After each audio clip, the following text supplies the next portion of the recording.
یوه زما د برخې خواره مازدیګره، دلبری کې بې دلداره مازدیګره، بې نشې خو به دې تېر کړمه که تېر شي، پېښوري مري له خماره مازدیګره، له سهار تر انتظاره مازدیګره، مودې وشوې څارم لاره مازدیګره.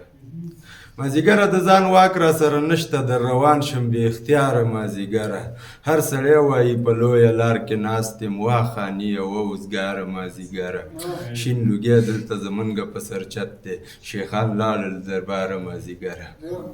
شین لوګی دلته زمونږ په سرچت دی، شیخان لاړل درباره مازدیګره. زه به تراب صاحب نظم ویم که څه هم د حالاتو سترګې برندې دي خو ویدي، پرتې که مو تر مخ لوړې او کندې دي خو ویدي. روانه بمباري ده لا غزه په وینو سره ده، هغه زوړ فلسطین زړه قبله په وینو سره ده.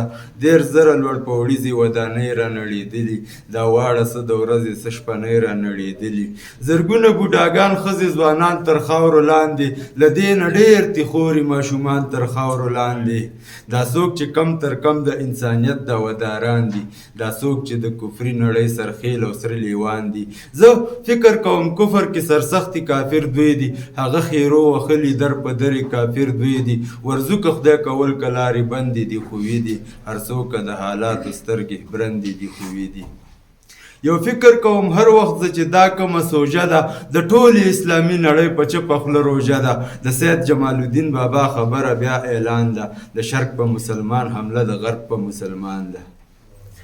د سید جمال الدین بابا خبره بیا اعلان ده، د شرق په مسلمان حمله د غرب په مسلمان ده. د اقصی چغې د سحر او ماسپښین ناوري، کابل کونډ شوی دی نارې د فلسطین ناوري. هر څه چې واک کې لرم دا دې ترې بار بار قربان شي، د محمد تر دین دې زه او زما پلار قربان شي. تراب صاحب دی ارواخات. هر څه چې واک کې لرم دا دې ترې بار بار قربان شي، د محمد تر دین دې زه او زما پلار قربان شي. د قیامت له تودل مره به مو دی خلاصوي، د جهنم له تود ډګره به مو دی خلاصوي. خبرې که دې پټې که څرګندې دي خو وي دي، هر څوک د حالاتو سترګې برندې دي خو وي دي. پرتې که مو تر مخ لوړې او کندې دي خو وي دي. میلیونه میلیاردو کې سر لښکر را پاتې نه شو، په ټوله اسلامي نړۍ کې نر را پاتې نه شو. ای ربه لویه ربه یو عمر خو راته راکړه، که نه وي د عمر په څېر یو نر خو راته راکړه.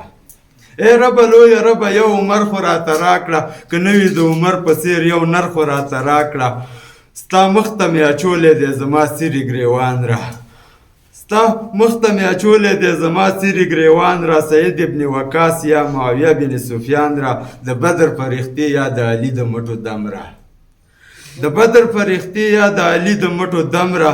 ثالث عبدالرحمن را یا سلطان صلاح الدین را، 80 کاله روانه د غزا وشوه غزه کې، حسین پکې شهید شو کربلا وشوه غزه کې.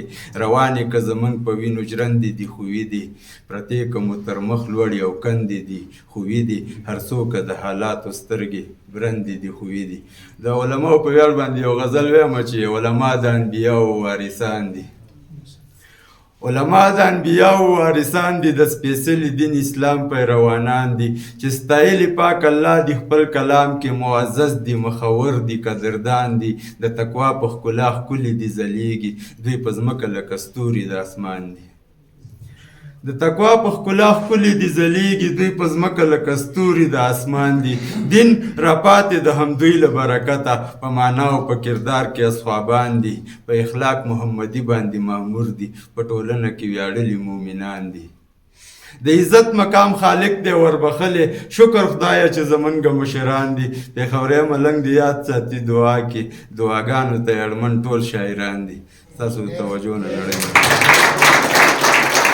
د شیبه باران مشاعره د هرې جمعې په ورځ 2 بجې وروسته له غرمې ترسره کیږي. د ګډون او معلوماتو لپاره د شمیرې سره اړیکه ونیسئ: 0 شپږ څلوېښت 48 101. پته: احمدشاه بابا مینه د داود خان سرو لارې 12 بلاک، 2 کوڅه د نابغه افغان خصوصي ښوونځی.